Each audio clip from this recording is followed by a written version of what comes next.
Hey guys, so here's going to be a little bit of fun for us. I'm kind of excited about it. It's going to be one of those unboxing videos, I guess. So the mailman came and he brought me a Zulu Hunter that I picked up on Gun Broker. So you guys are going to join me and get a first look at this thing here. And I'll get it out of the box here. So hopefully the good old U.S. Postal Service did not screw it up for me. I've heard horror stories, but hopefully that's not the case here.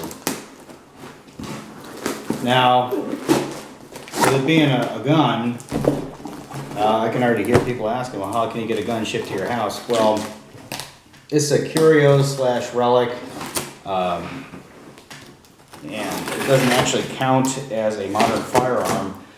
So since this thing was manufactured back in, I believe it was 1871, thereabouts. It's actually an 1857 French musket conversion into a Snider conversion. Oh, and there we go. There's a barrel peeking out right there. It looks a little bit rough. But let's bring her out. Say hello.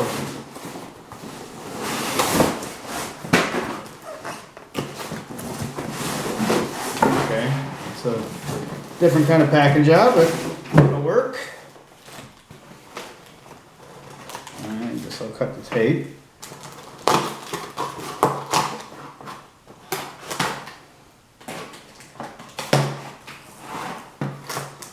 The end of the barrel already looks a little bit rough, but that's okay. I mean, the gun's 170 years old, so 160 years old, whatever the math is. Yeah, there she is. Oh yeah. Would you look at that? Okay. Doing an external look at it. Everything looks to be in pretty decent shape so far. Now I knew there was a crack in the stock that was repaired. That was already mentioned in the ad. So everything looks fine so far. So here's what makes the shotgun exciting though. It's the Snider action. It's a 12 gauge shotgun. Okay, this is an old French musket that was converted into a 12 gauge shotgun. 2.5 inch shells, black powder only. For God's sakes, black powder only, or it'll blow up my face.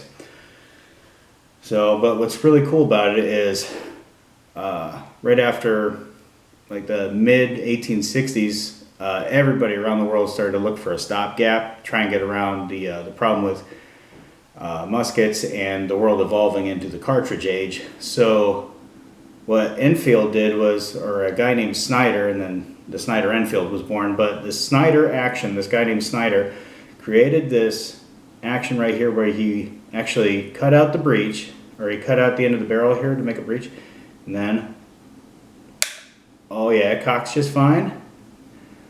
Spring feels good, and then you swing open the gate, and would you look at that? Boy, is that sharp. Here, I'll bring the camera up to have a look at that.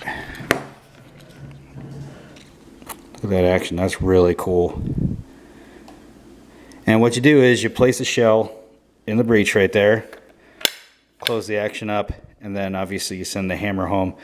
It hits the firing pin, which will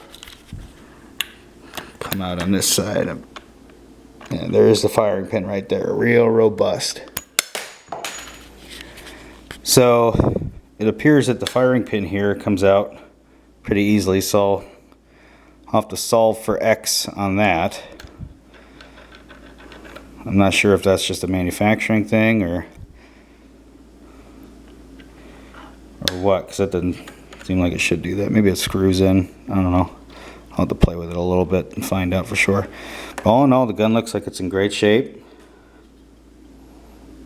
Pretty clean.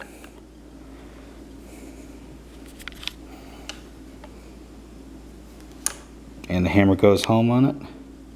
It lands square in that firing pin. Super cool shotgun. I've always wanted a Snider action. I want a Snider Enfield specifically, but I couldn't pass this up. This thing's just too cool. So there it is, guys.